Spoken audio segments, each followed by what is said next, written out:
This is Scott Becker with the Becker Private Equity and Business Minute podcast.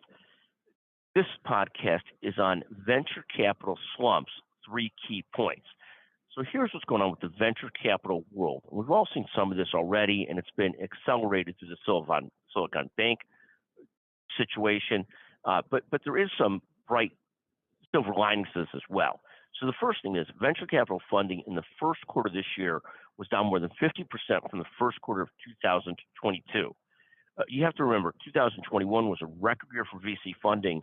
VC funding was still very strong in the first half of 2022 and really fell off a cliff about the middle of 2022, sort of VC funding. So this year, the first quarter down about 50% or more than that. Second is, if not for a couple big deals that were done in the VC space, that number would be closer to about 70 or 80% down year over year. There's the investment by Microsoft in ChatGPT of $10 billion. There's a couple things that inflated those numbers, so it would be down a lot more than the 55% that it was.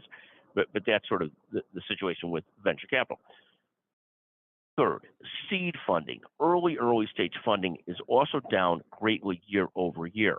Now the silver lining to all this is, as you talk to private equity and venture capital funds, they think this downturn in the market will ultimately provide opportunities for funding, as so much of the ultimate returns in VC and private equity are the timing of your investment. Do you time the situation right in an upcycle? So seeing this deterioration in values, this downturn in pricing, leads more and more funds, VC funds, to think that they're almost there at a point to pounce on opportunities that can make a difference in the long run.